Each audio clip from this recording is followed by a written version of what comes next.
Hello there, I'm James and welcome to the Rebel Base. Now, if you've been to my channel before, you might have seen my R2D2 build. Now, he's just a static prop, but he's made out of all sorts of junk, including a lampshade. Check that out. However, the guys over at Fanhome sent me their part build half size Astromech droid. Now, I'm going to be building that and showing you the process of it on this show. But I'm not just going to build him, I'm going to modify, weather and build a cool stand that I can display him on in my Star Wars room build. This is the first episode in a series of episodes detailing that whole process. Let's check it out.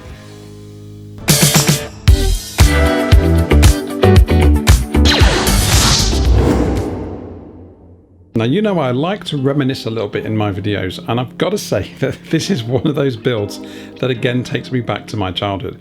Now, since I've been building props on the Rebel Base build, of course, I've been building the elemental pieces myself. So this build, it kind of takes me back to when I was making model sets from predefined pieces. This is that same feeling, which is good because it's almost stress-free. I'm literally just enjoying sitting here, you know, The Mandalorian on in the background or whatever it is you want to watch. But The Mandalorian is definitely what you should watch, right? Over and over. You do that, right? Now, this issue comes with a primary photoreceptor faceplate DP07, a right shoulder plate LPR08, 2 sets of fixing screws, a screwdriver, another faceplate, this time the DP11 processor state indicator, the DF34 processor state indicator lens, the DF35 LED cluster for processor state indication, the DF36 LED cluster mounting, and the DF37 LED cluster power lead. Bit of a mouthful, but there's not actually a huge amount to put together in this issue. Each of the magazine comes with step-by-step images, but of course you can watch this video to follow along.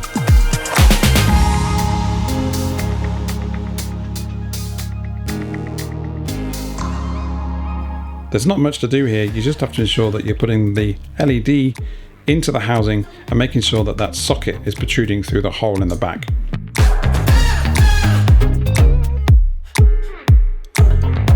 And you're just going to screw these 3 plug screws to hold it in place.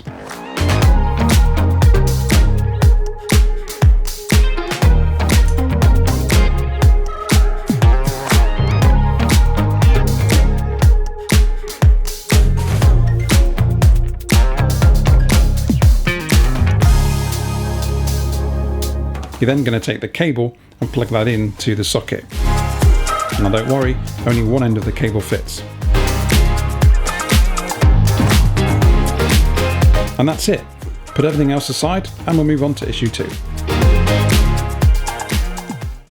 Issue 2 then comes with some nice components. We're starting to work on the actual leg, and I don't know about you, but I love R2D2's legs. I think that design is just so inspired and timeless. It's really cool to look at. So we've got the LPR01 stabilizer, the LPR02 lubrication fittings, and there's 2 of those, the LPR03 hydraulic arm coupler, LPR04 cap, LPR05 hydraulic arm piston, the LPR06 hydraulic arm shaft, and the LPR09 right lead outer plate. Did you get all that? Now, there's quite a few more steps in this one compared to issue 1. But again, the magazine really takes you through that step by step, and I'll be showing you here on this video. The first thing to do really is to lay all your pieces out so that you can see the plastic backplate and the metalwork. Essentially here you are just placing the metalwork into the right place on the plastic moulding.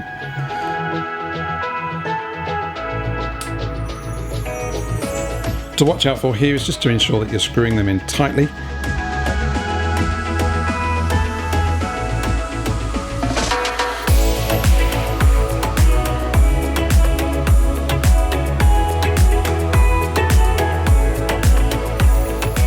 Most of these have a right way up, and that you're making sure the lugs are connecting into the receptors on the casting.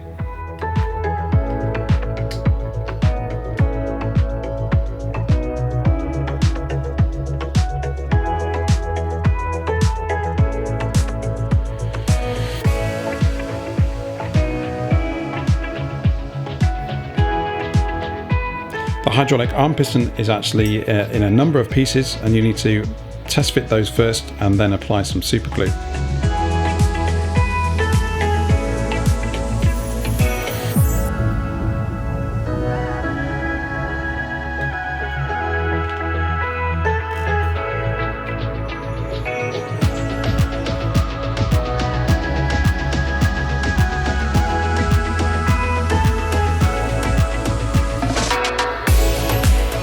There is quite a fiddly little cap, the LPR04, that has to be glued onto the piston head, so just make sure that you don't overly fill this with glue.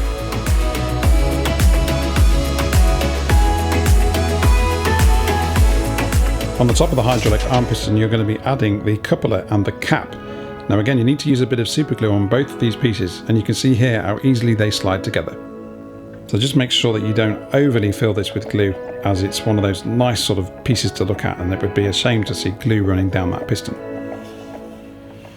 Once you've done that, you can take the shoulder faceplate from issue 1 and connect that to the back plate.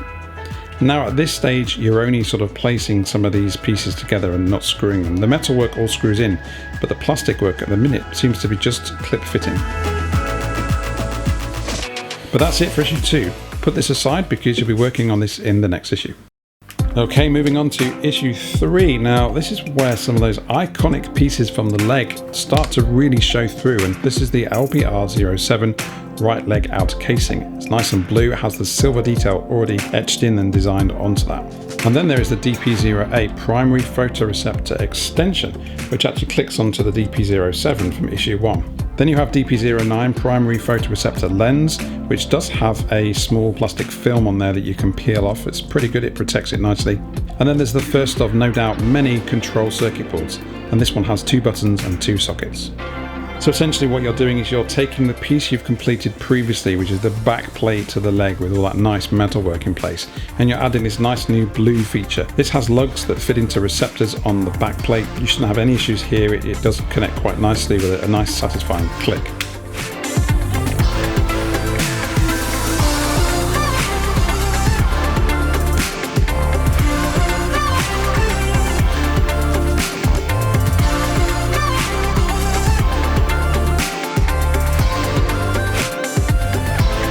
You've also got that lens, but it doesn't actually fit at the moment. You're just testing it, you're holding it up to make sure everything's good. A bit later down the line, I think we'll get to put that in place.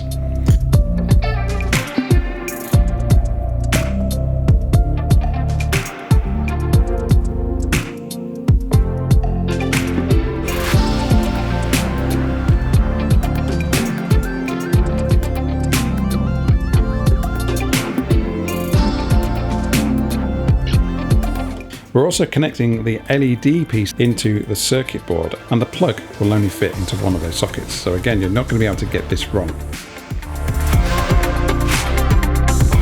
That's it for this issue. You've got the almost completed top part of the leg, the lens for the photoreceptor, and you've now connected the LED rig to the circuit board.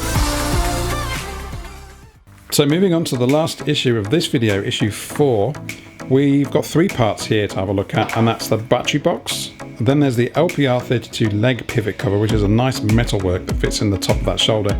And then there's the LPR10 right ankle plate. There are 12 steps according to the magazine, but again, it doesn't take a huge amount of time to get through those. It's nice and simple and starts to sort of take shape very quickly.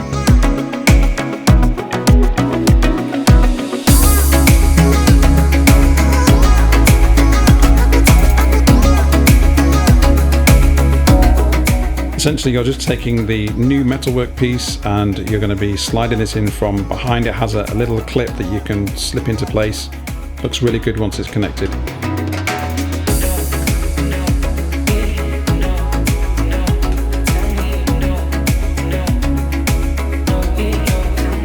You're then going to take the new ankle piece. Again, there's 2 lugs on here and 2 holes that fit in there nicely. Just clip that in.